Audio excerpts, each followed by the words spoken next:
क्या खूब कहा है किसी ने, वक्त जब आंखें फेर लेता है, शेर को तो कुत्ता भी घेर लेता है। हेलो दोस्तों, मैं हूँ लीना नानकानी। स्वागत है आपका मेरे चैनल पर। सुनाती एक छोटी सी कहानी। कल अपनी पुरानी सोसाइटी में गया था। वहाँ मैं जब भी जाता हूँ, मेरी कोशिश होती है कि अधिक से अधिक लोगों से मुलाकात हो जाए।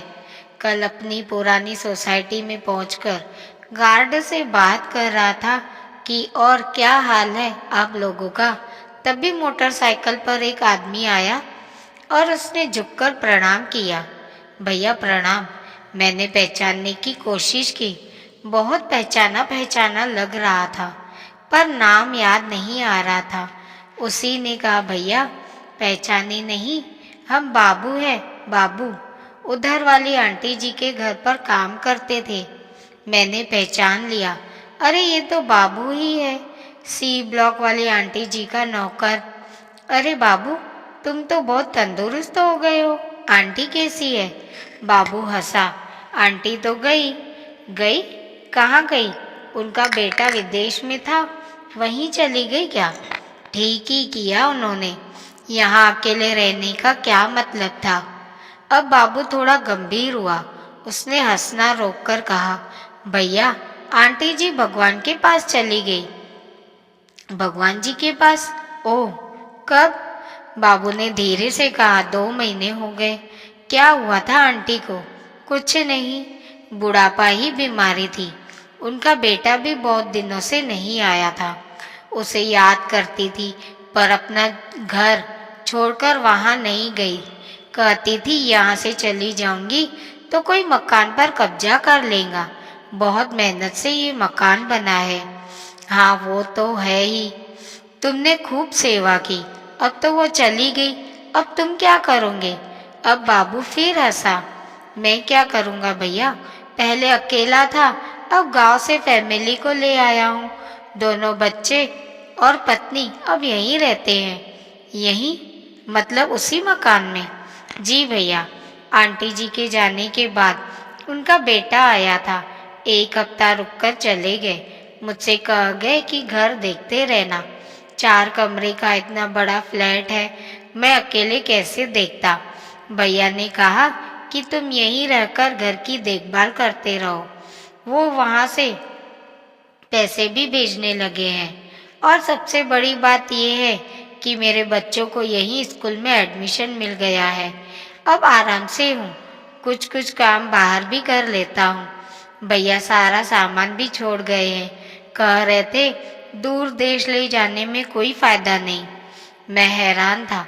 बाबू पहले साइकिल से चलता था, आंटी थी तो उनकी देखभाल करता था, पर अब जब आंटी चली गई तो वो 4 कमरे के मकान में आराम से रह रहा है।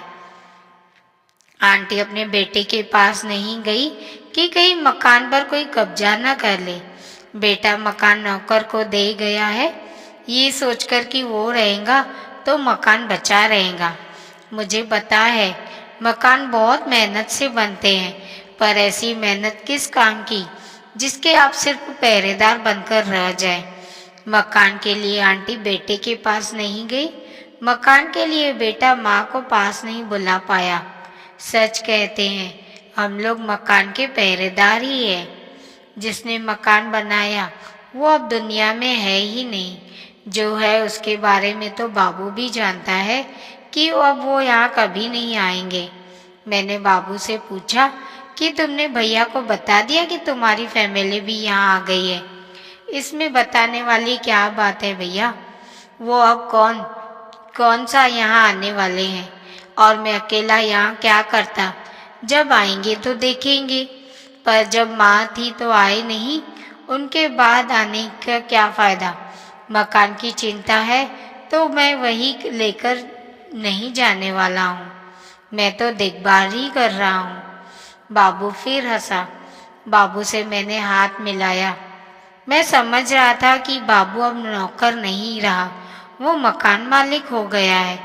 हंसते हंसते मैंने बाबू से कहा, भाई जिसने ये बात कही है कि मूर्ख आदमी मकान बनवाता है, बुद्धिमान आदमी उसमें रहता है, उसे जिंदगी का कितना गहरा तजुर्बा रहा होगा।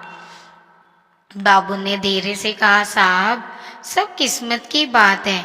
मैं वहां से चल पड़ा था, ये सोचते हुए कि सचमुच सब किस्मत की ही बात है। लौटते हुए मेरे कानों में बाबू की हंसी गूंज रही थी। मैं मकान लेकर कहीं जाऊंगा थोड़े ही, मैं तो देखभाल कर रहा हूँ। मैं सोच रहा था, मकान लेकर कौन जाता है, सब देखभाल ही तो करते हैं। आज यह किस्सा पढ़कर लगा कि हम सभी क्या कर रहे हैं। जिंदगी के 4 दिन है, मिलजुल कर हंसते हंसाते गुजार ले।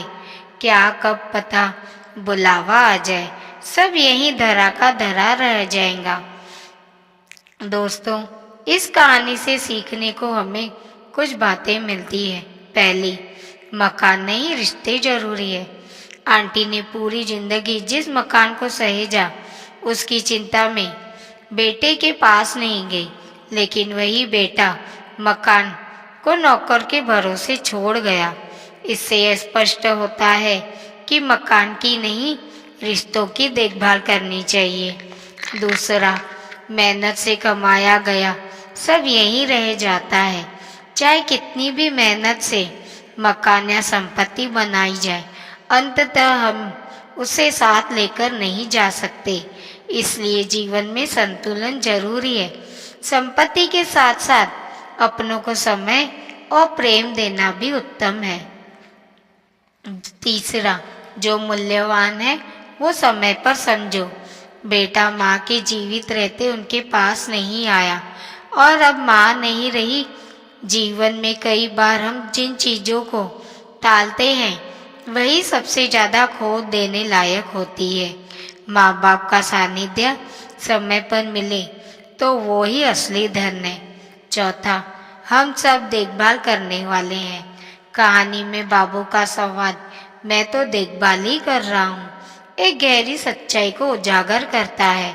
इस संसार में हम सब भी तो सिर्फ देखभाल कर रहे हैं, न कुछ साथ लेके आए न साथ लेकर जाएंगे।